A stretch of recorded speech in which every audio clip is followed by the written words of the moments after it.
कर रहे थे। और सन्निकर्ष प्रमाण नहीं है क्योंकि उसमें असंभव नाम का, ओ भाई पीछे उपयोग जरा इधर करो। सन्निकर्ष प्रमाण नहीं है क्योंकि उसमें असंभव दोष आता है। क्यों आता है? क्योंकि सन्निकर्ष में प्रमाण सामान्यपना ही नहीं है।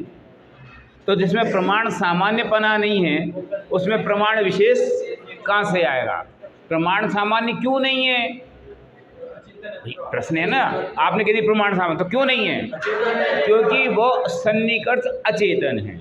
जो अचेतन होता है वो ज्ञान रूप नहीं होता, और प्रमाण ज्ञान रूप होता है। जो प्रमाण होता है वो ज्ञान रूप होता है, जो अचेतन है वो ज्ञान रूप होता नहीं है। तो जो अचेतन है वो प्रमाण सामान्य नहीं है, जो प्रमाण सामान्य नहीं है वो प्रमाण विशेष नहीं होगा, इसलिए बात ठीक नहीं है। जब हमने ये बात कही तो इस बात की रिप्लाई के लिए उन्होंने कहा कि नहीं नहीं, बात तो हमारी ही सही है, क्योंकि इंद्रियां वस्तु को ग्रहण करके जानती प्राप्यकारी हैं। वस्तुएं प्राप्यकारी हैं, ये इंद्रियां प्राप्यकारी हैं क्योंकि वो प्राप्तार्थ प्रकाशक हैं, अर्थ को प्राप्त करके प्रकाशित करती हैं। चक्षु स्पर्शन प्राप्तार्थ प्रकाशकम, कर्णेन्द्री प्राप्तार्थ प्रकाशकम, नासिका प्राप्तार्थ प्रकाशकम, जीवा प्राप्तार्थ प्रकाशकम। यहाँ तक तो ठीक है, लेकिन इसमें अव्याप्ति हो गई कि क्यों? क्योंकि जो चक्षु इंद्रिय है और मन इंद्रिय है वे प्राप्तार्थ प्रकाशक नहीं हैं, अपितु उल्टा है। अगर वे अर्थ को प्राप्त करके जानेंगे तो अर्थ को जान ही नहीं सकेंगी। इसलिए आप ये जो कहते हो कि सन्निकर्ष ही सही लक्षण है क्योंकि वह प्राप्तार्थ प्रकाशक है, सन्निकर्ष, ये बात सही नहीं है। 2 स्टेप हो गए। अब तीसरा और अंतिम स्टेप। नहीं नहीं, बात तो हमारी सही है, और जो बात प्रत्यक्ष से सिद्ध नहीं हो रही हो ना उसको हम अनुमान से सिद्ध करते हैं। जैसे परमाणु हमें दिखाई नहीं देता है लेकिन हम उसको अनुमान से सिद्ध करते हैं कि परमाणु होना चाहिए। क्यों? स्कंद की अन्यथानुपत्ति होगी। स्कंद कहाँ से आया? परमाणु से। इसलिए स्कंद की अन्यथानुपत्ति के लिए परमाणु अनिवार्य है। ऐसे ही विराजमान हो, तुम भी आओ भैया, तुम का को पीछे रहोगे। अब और कोई भव्य जीव भी आएंगे क्या? अभी आएंगे? मासा पहले आएंगे, अपन तो चलता है। क्या कह रहा था मैं? हाँ, अन्यथा अनुपत्ति है तो अनुमान। सुनो भाई, ओ भाई,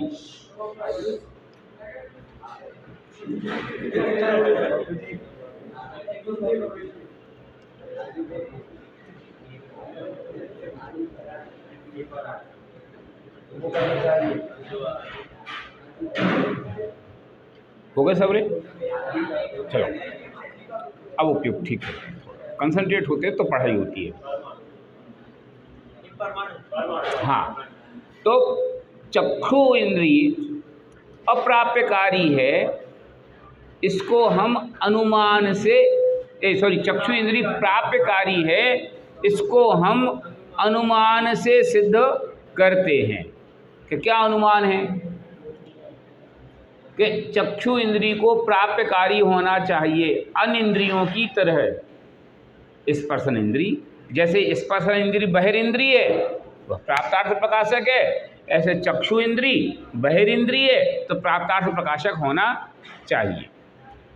हमने क्या कहा कि हे भाई, जो चीज़ प्रत्यक्ष से विरोधित होती है वो अनुमान से सिद्ध नहीं की जाती। सूर्य ठंडा है, हम सिद्ध करेंगे, कर लो, हो जाएगा। अग्नि ठंडी है, सिद्ध करो, पदार्थत्वात्। अग्नि भी एक पदार्थ है और दूसरी वस्तु भी पदार्थ हैं, लेकिन इसके बावजूद भी प्रत्यक्ष से अग्नि कैसी है? गर्म है, छू के देख लो, पता चल जाएगा। इसी प्रकार आपने जो अनुमान दिया है प्रत्यक्ष से बाधित है, क्यों? प्रत्यक्षतः दिखाई देता है कि जो चक्षु इंद्रिय है वो प्राप्तार्थ प्रकाशक नहीं है। इतनी बात कल अपनी हो गई थी। अब उसके आगे की बात करनी, उसमें वे कहेंगे नहीं नहीं, ये अग्नि की इस चक्षु की बात नहीं कर रहे, हम कोई दूसरे चक्षु की बात कर रहे। लौकिक चक्षु या अलौकिक चक्षु? तो लौकिक चक्षु तो दुनिया इसी को कहती है, तो इसमें तो संभव है नहीं। और अलौकिक चक्षु कोई जंगल में होगा, जब मिल जाए तो बता देना भाई। अलौकिक चक्षु तो किसको दिखाई देता है, इसलिए उसकी क्या बात की जाए। इस प्रकार से अनुमान ये सन्निकर्ष की बात पूरी करेंगे। देखो आप पढ़ते हैं, देखो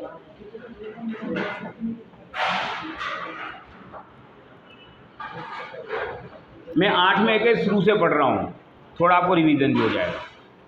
किंच रूप प्रमिते है असन्निकृष्टमेव चक्षुर्जनकम। रूप की प्रमिति असन्निकर्ष पूर्वक होती है चक्षु इंद्री से होने के कारण। अप्राप्य कारित्वात् तस्य, क्योंकि चक्षु इंद्री कैसी है? अप्राप्यकारी है।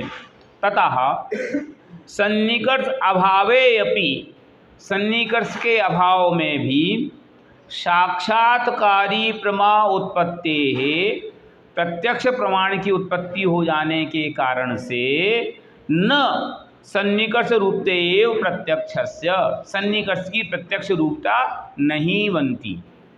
ठीक, इतनी बात तो क्लियर है? ठीक है, आगे।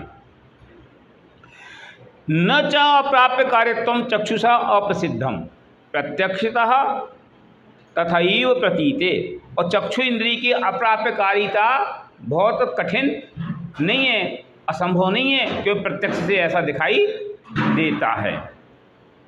ननु प्रत्यक्ष गम्या अपि चक्षुषः विषय प्राप्ति, नहीं प्रत्यक्ष ये आ बड़ा होना चाहिए ना, इसमें छोटा है। ननु प्रत्यक्ष अगम्या अपि चक्षुषः विषय प्राप्ति अनुमानेन साधिष्यामः परमाणुवत्।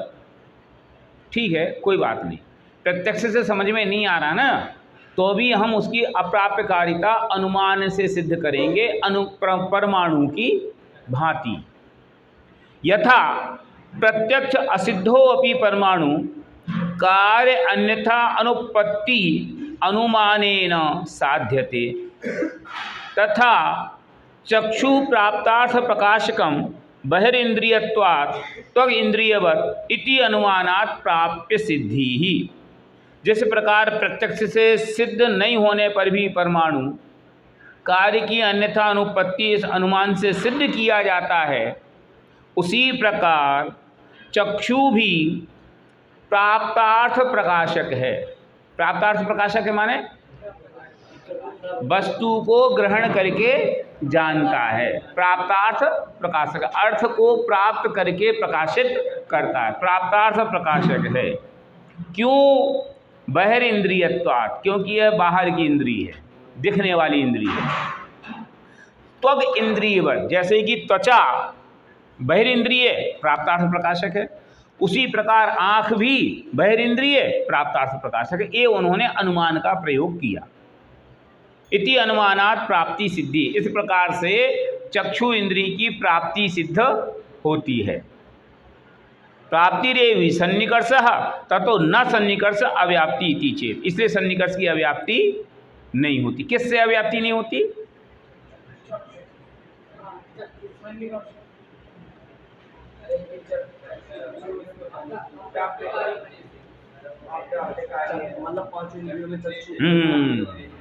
कि इंद्रियां प्राप्यकारी हैं, इससे इसकी अव्याप्ति नहीं होती, क्योंकि उसको उन्हें प्राप्यकारी सिद्ध कर दिया है।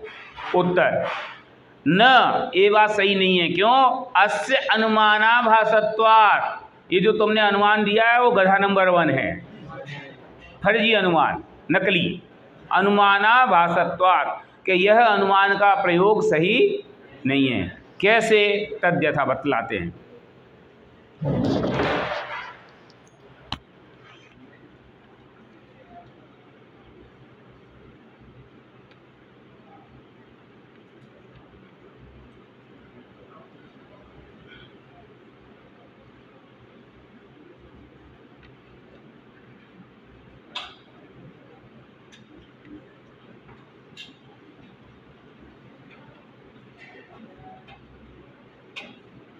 बराबर, समझ में आ गया।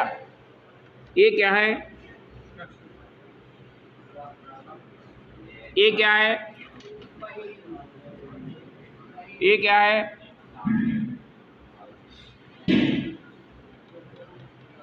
समझ में आई? 3 चीजें समझ में आई, साध्य, साधन या हेतु और त्वग इंद्रियवत, ये उदाहरण। ये तो अनुमान प्रयोग समझ में आ गया। चक्षु इंद्रिय प्राप्तार्थ प्रकाशक है बहिर इंद्रिय होने से, तो हमने कहा भैया ये जो आपने अनुमान का प्रयोग किया है ना, ये सही नहीं है। क्यों? क्योंकि आप जो चक्षु कह रहे हो, ये चक्षु कौन सा है कि 2 प्रकार के चक्षु होते हैं, एक लौकिक, दूसरा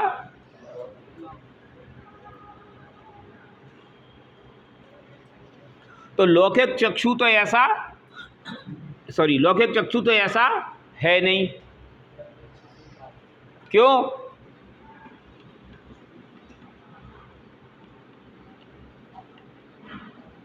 ये प्रत्यक्ष से असिद्ध है।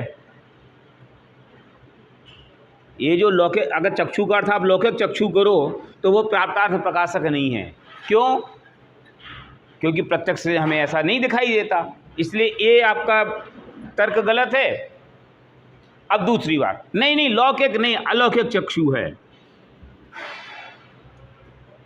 अगर आपने कहा कि अलौकिक चक्षु है तो हम कहेंगे वेयर इट, कहाँ है वो, अभी तक किसी को दिखाई नहीं देता।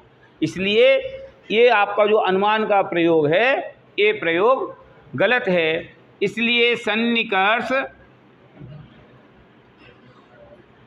प्रत्यक्ष प्रमाण का लक्षण, इसमें कौन सा दोष है? असंभव नाम का दोष है। ठीक है, ख्याल में आई? चलो, चक्षु इति अत्र का पक्षा अभिप्रेतः, कि चक्षु से आप क्या मानते हो? लौकिकम उत अलौकिकम, लौकिक चक्षु के अलौकिक चक्षु। आद्य, आद्य माने लौकिक कहो तो। कालत्वपदिष्टत्वम, कालत्वपदिष्ट क्या होता है? नैयायिकों ने 5 प्रकार के हेतु आवास बताया, उसमें जो चौथा है उसमें जैनियों ने भी बताया। नहीं, जैनियों ने अकिंचित कर बताया। ये मेरा प्रश्न होने वाला था आपसे कि हमने वो उसमें शामिल है, उसमें अकिंचित करके भेदों में शामिल है। हाँ, नहीं कालत्वपदिष्ट माने का जो प्रत्यक्ष बाधित होता है, फिर उस 5 प्रकार के बाधित होते हैं, प्रत्यक्ष बाधित, फिर आगम से बाधित होते हैं, फिर अनुमान से बाधित होते हैं, इत्यादि 5 प्रकार जो बाधित होते हैं, जिसमें साधन, अगर मैं सरल भाषा में कहूँ तो टाइम पास मूंगफली। कालत्वपदिष्ट माने का कि तुम उस काम पे मजदूरी करो जिससे कुछ होना नहीं है, मुफ्त की मजदूरी करा रहे, समझे? इसका नाम है कालत्वपदिष्ट। हमें चाहिए आटा, तो हम आटे पीस रहे, तो क्या होएगा? समय की बर्बादी है ना। जो पहले ही सिद्ध है, जबरदस्ती नहीं आटा पीसना है, आटा पीसना तो आटा पीस ले। गेहूं हो फिर आटा पीसा जाए तो समझ में आता है। माने जो चीज़ सिद्ध है उसको सिद्ध करने के लिए तुम तर्क दे रहे, या जो चीज़ प्रत्यक्ष से विरुद्ध है उसको सिद्ध करने के लिए तो तुम तर्क दे रहे। ये क्या है? मैं पुरुष हूं, नहीं मैं प्रत्यक्ष से नहीं मानूंगा, अनुमान से सिद्ध करूंगा। है गधा, आंखें खोल के देख ले, बताओ। इसका नाम क्या? कालत्वपदिष्ट, माने टाइम पास करना, काल को नष्ट करना। काल अति उपदिष्ट माने बस समय खराब करने के अलावा इसमें कुछ नहीं होगा। क्यों? उसकी नीड ही नहीं है, नो नीड, नीड नहीं है। 2 एंगल से, या तो है या हो नहीं सकता। तो है के लिए भी नीड नहीं है और नहीं हो सकता, उसके लिए भी नीड नहीं है। इसका नाम है कालत्वपदिष्ट। तो अगर हमने चक्षु का अर्थ लौकिक चक्षु किया तो ये हेतु कैसा है? कालत्वपदिष्ट। ये हेतु कैसा है? क्यों? क्योंकि प्रत्यक्ष से हमें दिखाई दे रहा है कि चक्षु कैसा है? अप्राप्तार्थ प्रकाशक है। तो कैसे सिद्ध होएगा? समझ में आई नहीं आई बात? ओ भैयो, पीछे आई बात समझ में नहीं आई, फिर से बोलता हूं। कि उन्होंने कहा है कि चक्षु इंद्रिय प्राप्यकारी नहीं है, प्राप्यकारी है। इसको हम अनुमान से सिद्ध करेंगे। बता भैया कौन सा अनुमान? बहिरिंद्रियत्वात्। जैसे बाहर की इंद्रिय, स्पर्शन इंद्रिय कैसी है? बाहिर इंद्रिय। और वो कैसी है? प्राप्तार्थ प्रकाशक। तो जैसे ये बाहर की इंद्रिय होने से प्राप्तार्थ प्रकाशक है, ऐसी जे कैसी है? इसलिए इसको भी प्राप्तार्थ प्रकाशक होना चाहिए। ये उन्होंने हेतु दिया। हमने क्या जवाब दिया कि भैया चक्षु माने क्या, जे बताओ पहले। लौकिक के अलौकिक? लौकिक माने जो दुनिया चक्षु समझे, ये जो दिख रहे घटा, समझे देसी भाषा में, आँख जो दिख रही है, अगर इसको तुम कहते हो कि ये प्राप्तार्थ प्रकाशक है, तो इसमें कालत्वोपदेश नाम का हेत्वाभास है। कि क्यों? खाना खाया था बेटा? हाँ, लाल शर्ट खाया था। जैसे भी रात हो गई, नाखून खा रहा है भाई, तो रात में काय खा रहे? खाना तो दिन में खाओ, और खाना खाने के बाद काय को खा रहा है? चलो, कालत्वोपदिष्ट है, प्रश्न है नहीं, कालत्वोपदिष्ट है। कालत्वोपदिष्ट क्यों है? क्योंकि ये सिद्ध होगा ही नहीं, क्योंकि ये प्रत्यक्ष से विरुद्ध है। बराबर। अब दूसरी बात कि आपने कहा अलौकिक चक्षु, तो ये क्या है? नहीं, इसके लिए उन्होंने क्या नाम दिया? आश्रय सिद्ध।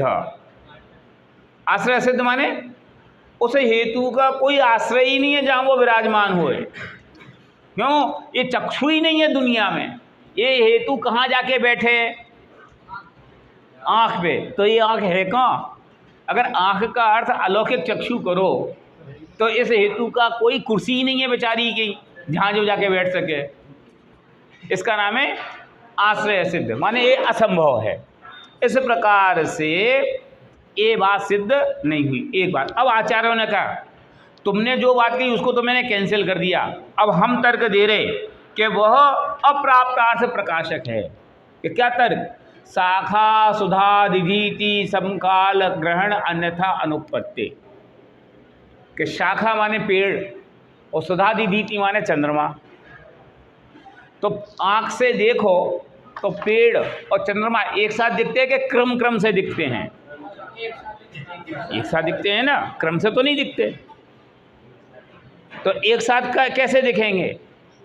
जब वो अप्राप्तकारी होगी। जब अगर प्राप्तकारी हो तो पहले पेड़ को पकड़े तब फिर पेड़ को देखेगी, फिर चांद को पकड़े तो चांद को देखेगी। ऐसा तो है नहीं। इसलिए चक्षु इंद्रिय कैसी है? अप्राप्यकारी है। इसलिए सन्निकर्ष का जो लक्षण है वो कैसा है? अव्याप्ति वाला है। और अव्याप्ति होने से उसकी प्राप्यकारी कैंसिल करी, और अचेतन होने से उसमें असंभव नाम का दोष खड़ा किया। ठीक है, देखो अब पढ़ता हूँ। द्वितीय तु आश्रय सिद्ध अलौकिक से चक्षु अद्यापि असिद्धे शाखा सुधा दिधीति समान काल ग्रहण अन्यथा अनुपत्तिश्च चक्षु अप्राप्यकारी इति निश्चीयते। मैं बहुत धीरे पढ़ रहा हूँ इसलिए आप तोड़ के पढ़ना जरा। देखो, शाखा सुधा दिधीति समान काल ग्रहण अन्यथा अनुपत्तेः च चक्षु अप्राप्यकारी इति निश्चीयते। ऐसे प्रकार से हमने चक्षु इंद्रिय की अप्राप्यकारी पने को डिसाइड किया। तदेवं इस प्रकार से सन्निकर्ष अभावे अपि चक्षु रूप प्रतीतिर जायते, चक्षु की रूप सी की प्रतीति होती है। इति सन्निकर्ष अव्यापकः, इसलिए सन्निकर्ष कैसा है? अव्यापक है। तो अप्रत्यक्षस्य स्वरूपम न भवति इति स्थितम, इसलिए वह प्रत्यक्ष का स्वरूप नहीं हो सकता है। इतनी बात डिसाइड कर ली गई। अस्य च प्रमेयस्य, और इस प्रमेय का प्रपंच प्रमेय कमल मार्तंडे सुलभम संग्रह ग्रंथातु न इहि प्रतन्यते। यहाँ हम ज़्यादा पंचायत नहीं करते। तानते नहीं हैं। एवं च न सौगत अभिमतम निर्विकल्पकम प्रत्यक्षम नापि योग अभिमतम इंद्रियार्थ सन्निकर्ष किम तर्हि विशद प्रतिभासम ज्ञानम एव प्रत्यक्षम सिद्धम। बात शुरू करी थी विशद प्रतिभास से, और कल्पना बोधम अभ्रांतम और सन्निकर्ष निर्विकल्प प्रत्यक्ष और निर्विकल्प प्रत्यक्ष दो ही योगों का निर्विकल्प प्रत्यक्ष कल्पनापूढ़म और योगों का सन्निकर्ष, इन दोनों का निराकरण करते हुए विशद प्रतिभास ही प्रत्यक्ष प्रमाण का लक्षण है। इस बात को क्लोज किया। बोलो आपका प्रश्न। दो प्रश्न है। पहली चीज तो ये है कि जब जो हमने हेतुआभास दिखा है भले प्रत्यक्ष बाधित है, लेकिन एक तरीके से विरुद्ध हेतुआभास भी बनता है ना, एक हमें दिख रहा है एग्जैक्ट विरुद्ध, एक प्रकार से विरुद्ध हेतुआभास भी कह सकते हैं। हमें कोई ऐतराज नहीं। और दूसरा ये था कि आपने जैसे कहा कि अलौकिक है तो उसमें आपने असंभव दिया, तो वास्तव में अगर हम वास्तव में तो यहाँ आश्रय असिद्ध कहा, असंभव तो हमने अपनी भाषा में कहा। आश्रय असिद्ध माने हेतु अपने आश्रय में, माने हेतु अपने पक्ष में नहीं है। हाँ, और ये जो है यहाँ पे कालातीत लिखा, कालातीत, उसकी जगह पे अतीत का क्यों नहीं लिखा, जो कि हम मानते हैं वो तो नहीं है, जो कहे कालातीत। इसका जवाब मैं नहीं दे सकता। ऐसा होता है जब वो पढ़ेंगे तब समझाएंगे। होता क्या है, कई बार आचार्य अपनी भाषा लिखते हैं, कई बार वे सामने वाले की भाषा लिखते हैं। उनको मतलब तो सब्जेक्ट को क्लियर करने से है, इसलिए कई बार ऐसा हो जाता है। बस बिल्कुल बिल्कुल ठीक है। इस प्रकार से प्रत्यक्ष प्रमाण के स्वरूप की चर्चा क्लोज हुई। अब आगे उसके भेदों की चर्चा स्टार्ट करते हैं। प्रत्यक्षम द्विधा विभज्य साम्यवहारिकस्य लक्षण पुरुषरम भेद निरूपणम। प्रत्यक्ष के दो भेद करके साम्यवहारिक के लक्षण के पूर्व उनके भेदों का निरूपण करते हैं। तद प्रत्यक्षम द्विविधम, वह प्रत्यक्ष कितने प्रकार का है? साम्यवहारिकम पारमार्थिकम च इति। साम्यवहारिक और पारमार्थिक के भेद से दो प्रकार का है। तत्र देशदो विशदम साम्यवहारिकम। विशद की परिभाषा, प्रत्यक्ष की परिभाषा क्या थी? साम्यवहारिक। प्रत्यक्ष की परिभाषा क्या हो गई? देशदो विशदम। विशद तो है लेकिन कितना? देशदो। ठीक है, देशदो विशदम प्रत्यक्षम। यस् ज्ञानम देशदो विशदम ईषद निर्मलम तत्साम्यवहारिकम प्रत्यक्षम इति अर्थः। ठीक है, तत्चतुर्विधम, चार प्रकार का है। अवग्रह यह अवाय धारणा इति। अब ये चार परिभाषाएं देते हैं, इनको आपको एज इट इज याद करना है, परीक्षा में आएंगी। कल मैं आपको पेपर भी आउट कर दूंगा।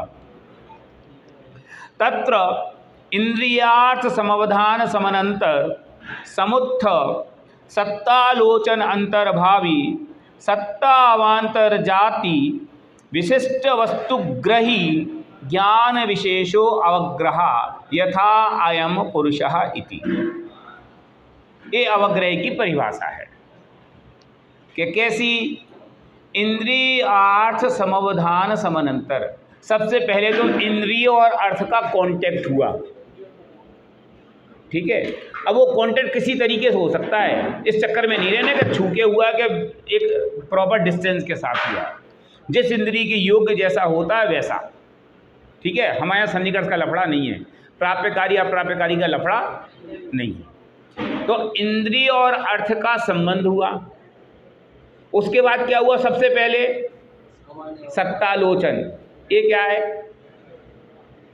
सत्तालोचन क्या है?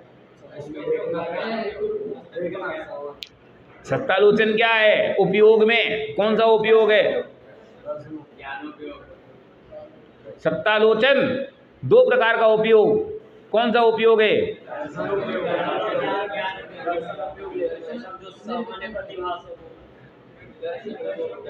अरे दर्शनों के ज्ञान हो, बोलो पीछे, समझ गए? सबसे पहले तो दर्शनोपयोग ही होगा ना।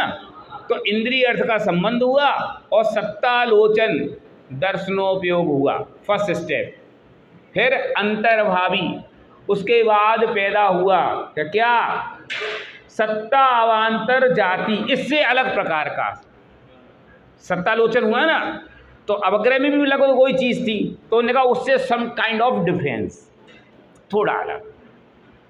सत्ता अवान्तर जाति, विशिष्ट वस्तुग्राही, वस्तु को विशिष्ट रीति से ग्रहण करने वाला, ज्ञान विशेषो अवग्रह यथा अयम पुरुषः इति, यह पुरुष है। वास्तव में तो ये अवाय है,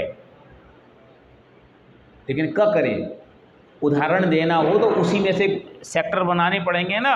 तो आचार्य के पास क्या तरीका है, क्यों उसके पहले के आधार उदाहरण ज्ञान का ज्ञेय ही नहीं बनते, हम उदाहरण दे के भी क्या कर लेंगे, समझे ना। तो सबसे पहले हमने कहीं दूर देखा कोई आ रहा है, तो कोई आ रहा है ये दर्शनोपयोग, समझे, अथवा कोई आ रहा है ये अवग्रह है, कोई है, ये क्या हुआ, अवग्रह। क्या है, सत्ता अवान्तर जाति विशिष्ट वस्तुग्राही ज्ञान विशेषो अवग्रह। ठीक है, ये परिभाषा याद हो जाएगी, बोलो एक बार सब परिभाषा।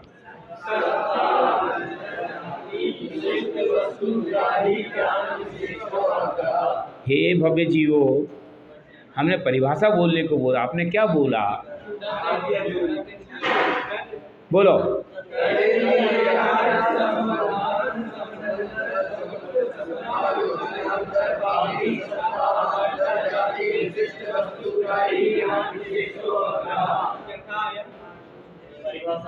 एक बार फिर से बोलो, पहले मैं बोलता हूँ आधा आधा शब्द, फिर आप बोलना, फिर आपसे बुलवाऊंगा।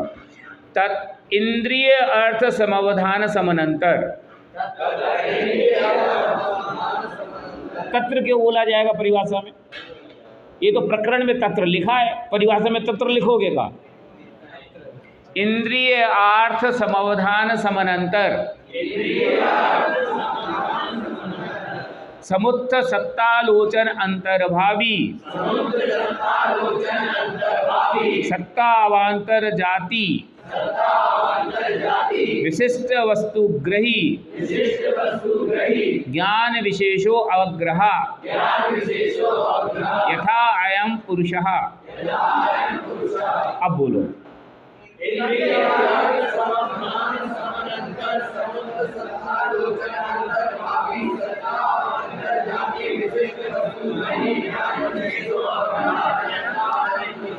तुम्हारे पीछे जो बच्चा बैठा है, बोलो, तुम्हारे पीछे, हाँ बोलो, देख के बोलो, ये सामने। अरे भव्य,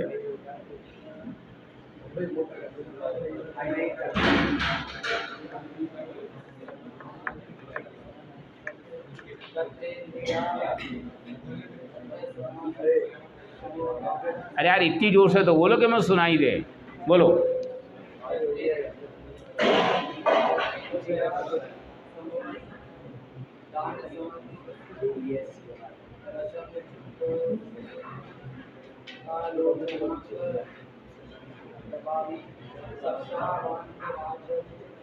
अच्छा इधर दिखता है तुम्हें, दिखता है इस पे, इसको देख के बोलो, करना भैया जरा।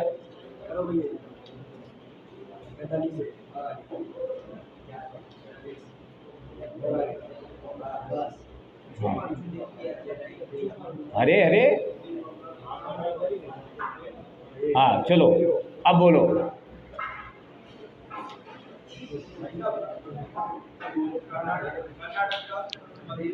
कोई बात नहीं, तुम खड़े हो जाओ, बैठो, खड़े हो।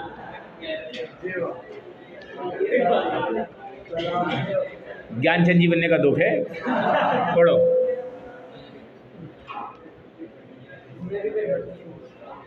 इंद्रिय अर्थ समावधान समनंतर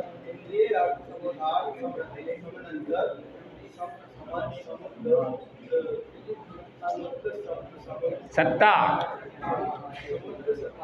लोचन अंतर्भावी। कौन गांव की आओ भैया, हिंदुस्तान की आओ, फिर क्या उसके वकील बन रहे तुम। यार उच्चारण देख के तो करो यार, मैंने बुलवाया एक बार, चलो बैठो। ओ भाई जिनसे उच्चारण नहीं बनता एक ध्यान पूर्वक किताब में देखें, मैं जैसे तोड़ तोड़ के पढ़ रहा हूँ वैसा आप पढ़ो, उससे आपको शब्द बोलना आएंगे। परिभाषा रटोगे कैसे? रटने के लिए बोलना तो पड़ेगा ना। देखो बताएंगे ना, इंद्रिय अर्थ समवधान समनंतर। कोई का मुंह बंद नहीं होना चाहिए, सब गौर से किताब को देख के पढ़ेंगे और पेंसिल से कॉपी एक कॉमा लगाते जाओ। बोलो हाँ एक बार और, कोई बात नहीं। इंद्रिय अर्थ समवधान समनंतर समुत्थ सत्ता लोचन अंतर्भावी सत्ता अवांतर जाति विशिष्ट वस्तुग्रही ज्ञान विशेषो अवग्रह यथा अयम पुरुषः इति। बोलो एक साथ बोलो पहले।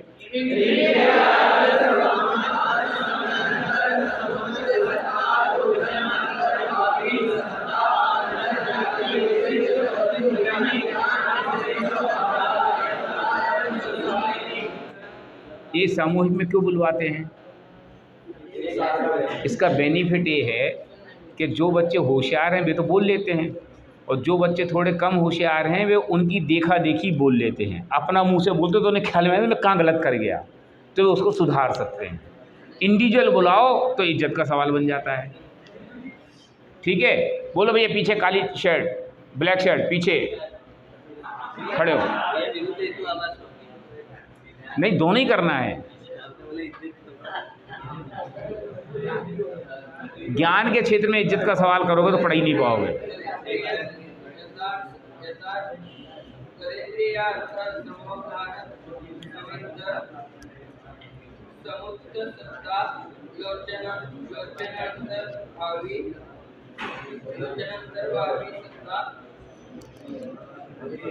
कोई बात नहीं, बैठो बैठो बैठो बैठो बैठो।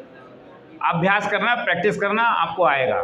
कोई भी चीज़ असंभव नहीं होती, आप जितना उसके साथ लड़ोगे उतना ही वो आपको आ जाएगी। चलो अब देखो, इंद्रिय अर्थ समवधान समनंतर। सबसे पहला स्टेप, इंद्रिय और अर्थ का संबंध हुआ।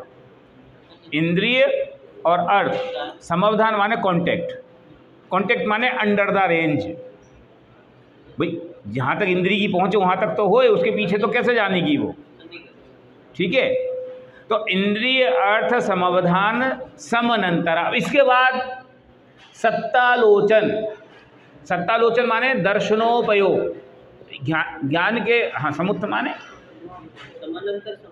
हाँ समानांतर के बाद उत्पन्न होने वाला। समुत्थ माने उत्पन्न होने वाला, सम्यक रूप से उत्पन्न होने वाला।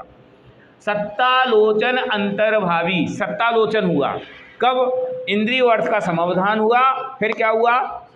सत्तालोचन, दर्शनोपयोग। अब अंतर्भावी, उसके बाद होने वाला सत्ता अवांतर जाति, इससे अलग प्रकार का। ऊपर था सत्ता और यहाँ भी सत्ता, तो यहाँ सत्तालोचन और यहाँ सत्ता अवांतर जाति, उससे कुछ अलग।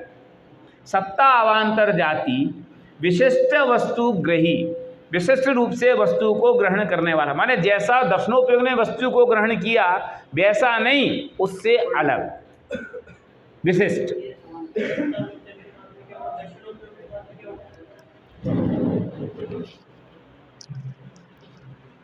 देखो, इंद्रियार्थ समवधान पहले इंद्रिय और अर्थ समझ गए। इंद्रिय और अर्थ के समवधान, कॉन्टेक्ट। इंद्रिय अर्थ समवधान, इंद्रिय और अर्थ के संपर्क के बाद, संबंध के बाद, समानांतर, उसके तत्काल बाद समुत्थ सत्तालोचन। उत्पन्न क्या हुआ? सत्तालोचन, दर्शनोपयोग। ज्ञानोपयोग के पहले दर्शनोपयोग है ना, दर्शनोपयोग। अंतर्भावी, उसके बाद उत्पन्न हुआ क्या? सत्ता अवांतर जाति। यहाँ क्या था? सत्तालोचन। और यहाँ क्या हुआ? सत्ता से अवांतर जाति, उससे एक स्टेप ऊपर। दर्शनोपयोग ने सत्ता ग्रहण करी, कुछ है, एक किमिदम, और इसने क्या ग्रहण किया, कुछ है, एक अयम पुरुषः इति, और कुछ भी कह लो यार। सत्ता अवान्तर जाति, लोचन माने आँख, देखना, ज्ञान करना। सत्ता अवान्तर जाति, सत्ता से अलग प्रकार की जाति वाला। विशिष्ट वस्तु ग्राही, वस्तु को विशिष्ट रूप से ग्रहण करने वाला। ज्ञान विशेषो, ज्ञान विशेष को अवग्रह कहते हैं। ठीक है, अब उल्टे चलो। ज्ञान विशेषो अवग्रह, ज्ञान विशेष को अवग्रह कहते हैं। कैसा अवग्रह होता है? सत्ता अवान्तर जाति विशिष्ट वस्तुग्राही, सत्ता से अलग प्रकार का विशेष रूप से वस्तु को ग्रहण करने वाला होता है।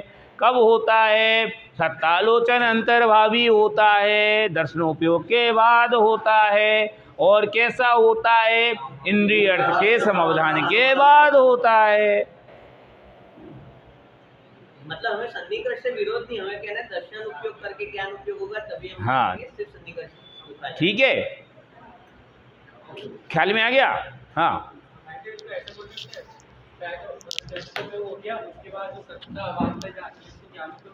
हाँ, ज्ञानोपयोग का पहला भेद। ज्ञानोपयोग दो प्रकार का, ठीक है, अथवा ज्ञानोपयोग चार प्रकार का। अवग्रह, यह अवाय धारणा, इसमें से अवग्रह हुआ है। ठीक है, ज्ञान उपयोग का पॉइंट नंबर 1। आगे चलो। नायम संशय, यहां थोड़ा आपको समझना चाहिए। विषयांतर व्युदासेन स्विषय निश्चयायकत्वात्, थोड़ा सा आपको, अपन कोर्स के चक्कर में रहेंगे तो नहीं होगा। 5 मिनट बच्चे, मैं इसमें आपको एक बहुत बढ़िया बात बताता हूँ।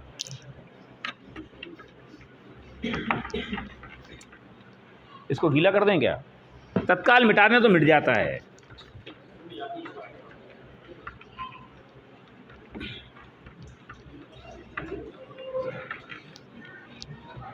अब देखना,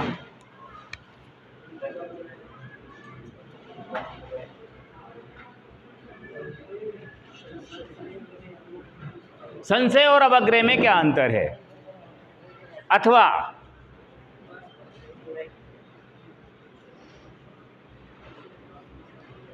संशय और ईहा में क्या अंतर है?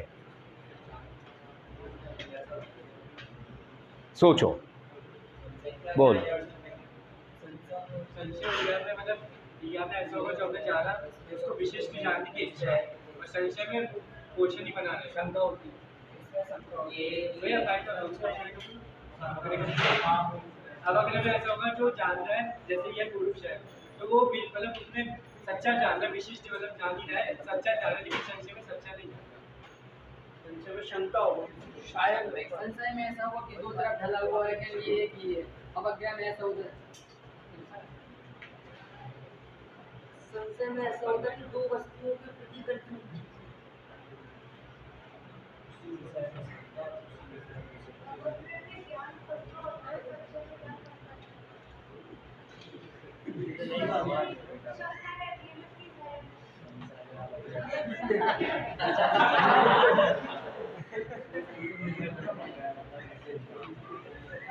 संशय जो ज्ञान उपयोग खत्म होने के बाद खड़ा हो जाता है, और यह जो है ज्ञान उपयोग में जस्ट देखा और जो उत्पन्न हुआ वो हो गया यह। संशय दोष है और वो दोनों दोष है।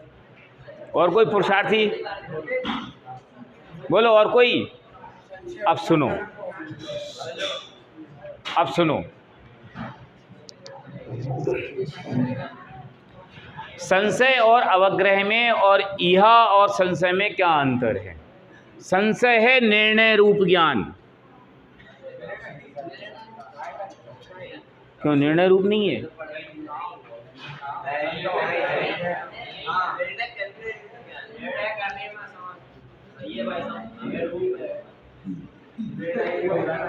संशय, विपर्य, ये निर्णय रूप ज्ञान है, ठीक है। और अवग्रह और ईहा निर्णय कराने वाले, निर्णय रूप भी हैं और निर्णय की ओर दौड़ भी रहे हैं। ये अवाय, इसके बाद अवाय होगा ना, वही तो हुआ ना भाई साहब, ज्ञान उपयोग के बाद। तो एक निर्णय अपने सब्जेक्ट का तो इन्हें निर्णय किया और उसके आगे के लिए वो तैयार हो गए। तो फिर फर्क क्या है दोनों में? ये भी निर्णय रूप है, ये भी निर्णय रूप है, तो क्या है कि ये सम्यक ज्ञान की ओर चलेगा और ये मिथ्या ज्ञान की ओर चलेगा। देखो जो संशय है ना, ये अवाय ज्ञान का भेद है। विपर्य जो है ना, अवाय ज्ञान का भेद है। माने ऐसा कहो इसको, अवग्रह इह अवाय ऑब्लिक संशय ऑब्लिक विपर्य, और फिर यहाँ धारणा। माने इतनी प्रोसेस तो यहाँ भी हुई, ये प्रोसेस तो यहाँ भी हुई। फिर हुआ क्या, यहाँ से ये प्रोसेस अगर सही हो गई तो अवाय कहलाएगी, और ये प्रोसेस किम इदम इधर चली गई तो संशय हो गया, और ये प्रोसेस विपर्य इदम इधर चली गई तो विपर्य होगा। क्यों? अगर इसको आप निर्णय रूप नहीं कहोगे तो उसका कार्य कैसे देखा जाएगा? संशय का कार्य देखा जाता है ना, विपर्य का आपने नदी में डूबे और आपने उल्टी सीप देखी, अरे चांदी का पैसा उठा के धर लो, तो उसके प्रति दौड़े ना, रस्सी को पकड़ो सांप, तो ये एक्शन कहाँ से आया? समझे ना, विपर्य हुआ ना। तो विपर्य कब होगा? निर्णय में पहुंचोगे जब ही तो होएगा। मुझे मालूम है आपके दिमाग में बहुत सारे प्रश्न पैदा हो गए, कोई बात नहीं, वादे वादे जायते तत्वबोधा। प्रश्न पैदा नहीं होंगे तो आगे बढ़ेगी कैसे गाड़ी? मैं फिर कह रहा हूं, ये आपको कहीं लिखा नहीं मिलेगा, समझ गए? तो संशय, अवाय और विपर्य ये निर्णय रूप ज्ञान के भेद हैं, और इहा और अवग्रह निर्णय की प्रोसेस रूप भेद हैं। ये प्रोसेस की स्टेप्स हैं। अवाय के पहले इहा, इहा के पहले अवग्रह, अवग्रह के पहले दर्शनोपयोग। समझे? और दर्शनोपयोग के बाद एक ज्ञान और होगा जिसका नाम होगा अनध्यवसाय, जिसके आगे आगे काम ही नहीं चला।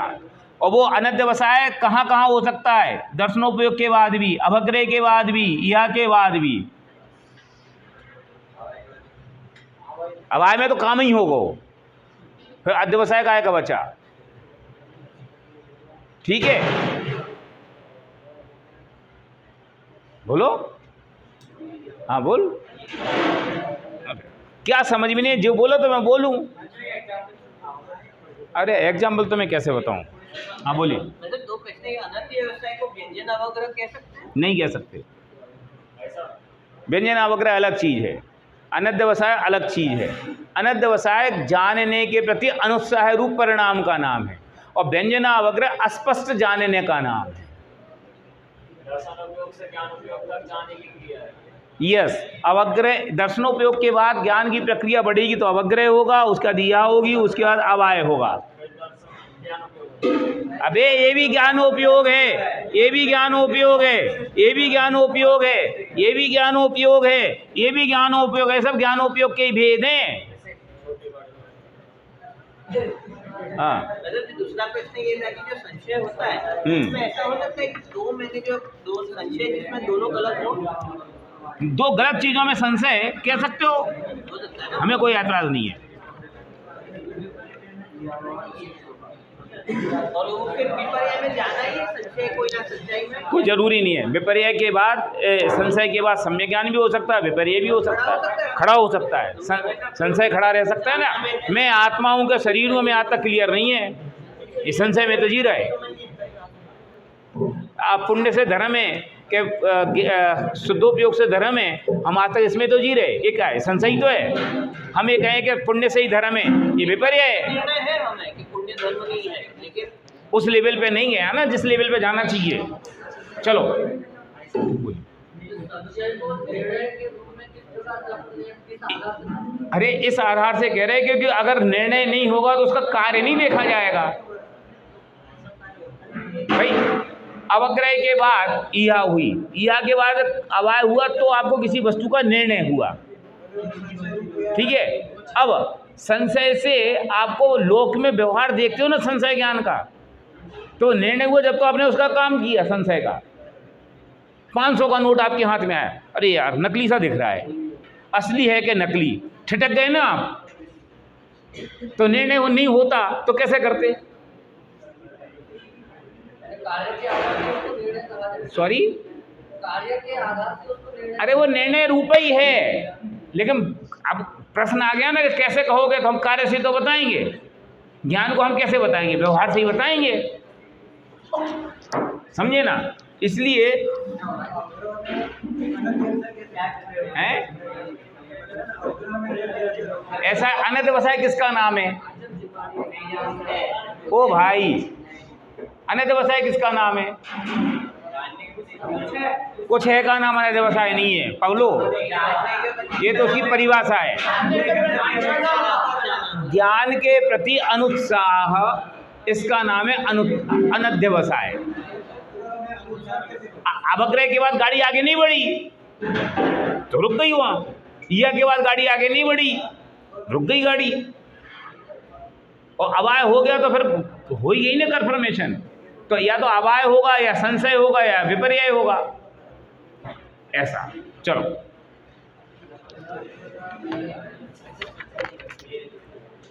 तत्र इंद्रिया से हो गया ना, अयम संशय, यहां से बात खड़ी हुई थी कि ये संशय भी नहीं है। क्यों? विषयांतर विदासे न स्व विषय निश्चयायकत्वात्, क्योंकि संशय में दो विषय होते हैं, रस्सी है कि सांप है ना, कि हाथी है कि पुरुष है कि ठूठ है, दो विषय होते हैं। दो विषयों के बीच में डोलता हुआ ज्ञान, उसका नाम संशय ज्ञान। और इसमें दो विषयों के बीच में डोलता हुआ ज्ञान नहीं है, केवल कुछ है, इतना है, ये है कि ये है, ऐसा नहीं है। इसलिए विषयांतर विदा से न स्व विषय निश्चयायकत्वात् तद विपरीत लक्षणों ही संशय, इससे विपरीत लक्षण वाला संशय होता है। यद राजवार्तिकम, अब देखो, अनेकार्थ निश्चिता अपरियुदासात्मक संशया, अनेकार्थ को निश्चित करने वाला अपरियुदासात्मक, अनिर्णयात्मक। अब यहाँ अनिर्णय से आप संकोच में नहीं पड़ जाना कि अनिर्णयात्मक तो लिखा है, अनिर्णयात्मक उसका स्ट्रक्चर है, संशय का नेचर है अनिर्णय, अनिर्णय का निर्णय, अनिर्णय का निर्णय है, ये संशय का स्वरूप है। तो संशय है निर्णय रूप ज्ञान, लेकिन संशय कैसा होता है? अनिर्णय रूप ज्ञान होता है, समझे ना। वाद विवाद में पुण्य से धर्म होगा कि पैसे से धर्म होगा, शुभ भाव से धर्म होगा कि शुद्ध भाव से धर्म होगा, निर्णय नहीं हो पाए, तो ये हो गया कि भैया हमें नहीं पता, अनिर्णय है। तो अनिर्णय का निर्णय तो हुआ, तो अनिर्णय उसका स्वरूप है, स्ट्रक्चर है, और फंक्शनिंग कैसी है? तो निर्णय रूप है। ज्ञानोपयोग कई भेद है, ज्ञानोपयोग कई भेद है, ज्ञानोपयोग के बाद क्या हुआ? ज्ञानोपयोग कई भेद है। तद विपरीत लक्षणों ही संशय यद राजवार्तिकम अनेकार्थ निश्चिता अपरियुदासात्मक संशय तद विपरीतो अवग्रह। तो संशय से विपरीत कैसा है? अवग्रह। अवग्रह कैसा है? संशय से विपरीत लक्षण वाला है। भाष्यम च संशयो ही निर्णय विरोधी ना तो अवग्रह। संशय निर्णय का विरोधी है, अवग्रह निर्णय का विरोधी नहीं है। इति अब देखो आगे, 1 मिनट में चारों परिभाषा पढ़ लेते, फिर आगे की प्रश्न कल करेंगे। अवग्रह ग्रहीतार्थ, बोलना, अवग्रह ग्रहीतार्थ समुद्भूत संशय निराशाय यतनम ईहा। अवग्रह ग्रहीतार्थ समुद्भूत संशय निराशाय यतनम ईहा। संशय निराशा यतनम ईहा। संशय निराशा यत्नम इह अवग्रह गृहीतार्थ समुद्भूत संशय निराशा यत्नम इह।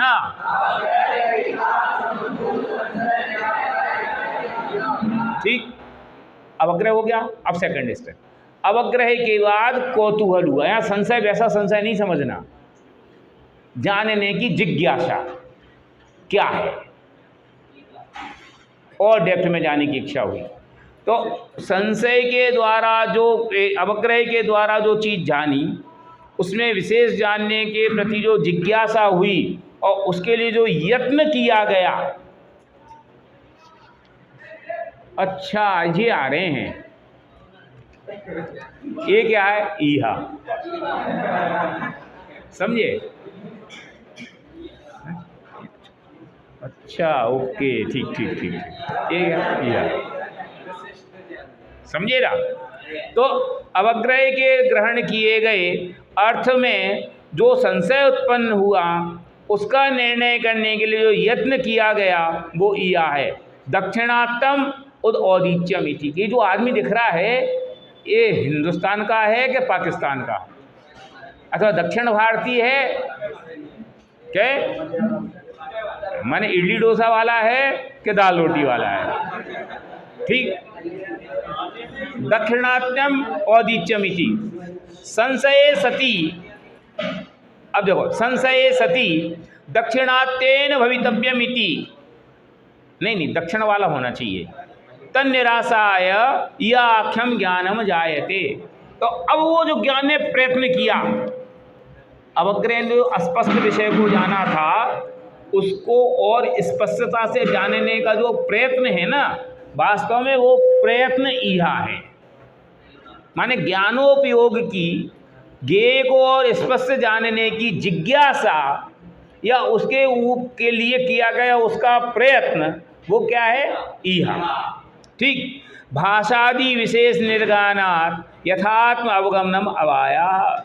बोला, भाषादि विशेष निर्ज्ञानात् यथा आत्म अवगमनम अवायः।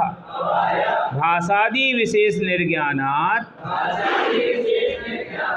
यथात्म अवगमनम अवायः यथा दक्षिणाति एव अयमिति। कि नहीं भैया, ये तो दक्षिण भारतीय है, ये लुंगी पहन के आया है, अथवा क्या बोलते हैं, हाँ, अय्यप्पो ऐसा बोल रहा है, ऐसा टीका लगा है, तो ये क्या है? दक्षिण भारत का। ठीक है, भाषादि विशेष निर्ज्ञानात् यथात्म अवगमनम अवायः। आगे चलो, कालांतर विस्मरण योग्यता तस्यैव ज्ञानम धारणा। धारणा किसको कहना? कालांतर अविस्मरण योग्यता। देखो, इसको मैं एक अच्छे उदाहरण से समझाता हूँ। आपके पास कोई एक नंबर आया, फोन, तो फोन में आ गया। अब फोन अगर स्विच ऑफ हो जाएगा, अथवा ये तुम मेमोरी इसकी क्या बोलते उसकी जो कॉल लिस्ट है डिलीट कर दोगे तो वो नंबर मिलेगा? नहीं मिलेगा। लेकिन उसी को तुम सेव कर दोगे तो मिलेगा। तो जो सेव बटन है ना, ये क्या है? धारणा। धारणा ने क्या किया?